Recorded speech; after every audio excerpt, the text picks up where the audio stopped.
dengan revolusi.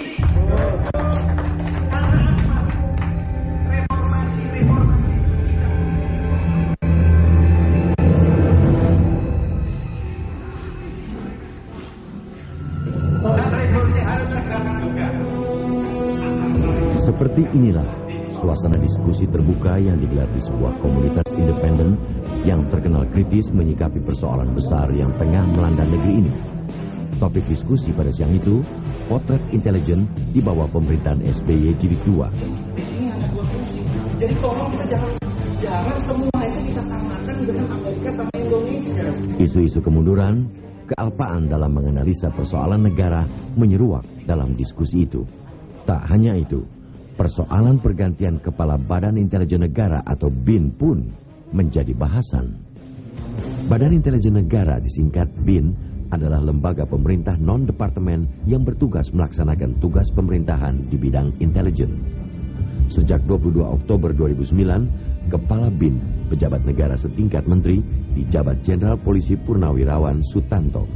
Dipercayakannya jabatan strategis ini kepada purnawirawan polisi adalah baru pertama kalinya terjadi dan termasuk di luar kebiasaan di lingkungan Badan Intelijen bergengsi ini. Ya, dan belum dilantik, belum nanti gitu ya. Sejak kurun waktu 30-an tahun, posisi Kepala BIN selalu dipegang purnawirawan TNI. Pada masa Presiden Megawati tahun 2001-2004, Jenderal TNI Purnawirawan AM Hendro Priyono menjabat Kepala BIN dalam Kabinet Gotong Royong.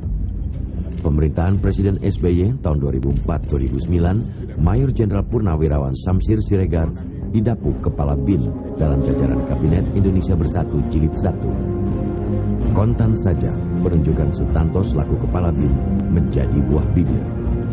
Bukan rahasia lagi hubungan istimewa Presiden SBY dengan rekannya sesama Akmil Angkatan 1973 itu. Ketika musim kampanye Pilpres lalu, Sutanto ikut bergabung dalam mesin politik Demokrat Gerakan Pro SBY yang diketuai Marsekal Madya Purnawirawan Surato Siswodiharjo. Gerakan Pro SBY menghimpun para mantan petinggi TNI Polri. Tak dapat dipungkiri, polisi banyak terlibat dalam pengawasan pemilu legislatif tempo hari. Celakanya, Sasus yang berkembang menuding jabatan Kepala BIN salah satu bentuk ucapan terima kasih Presiden kepada instansi kepolisian yang dikepalai Sutanto. Yang jadi masalah orang kan tanya, kenapa kok kepala intelijennya polisi, kan kira-kira gitu. Polisi ini boleh saja, cuman masalahnya polisi ini tidak punya persepsi di bidang intelijen. Persepsinya dia adalah masalah pengamanan, masalah kriminal, masalah reserse. Intelijen tugasnya mencari informasi, nah polisi tugasnya mencari alat bukti. Itu sudah perbedaan yang mutlak. Nah ini akan menghadapi kesulitan ya. Kecuali yang namanya Pak Tanto itu punya tenaga-tenaga ahli yang memang bisa menangani itu.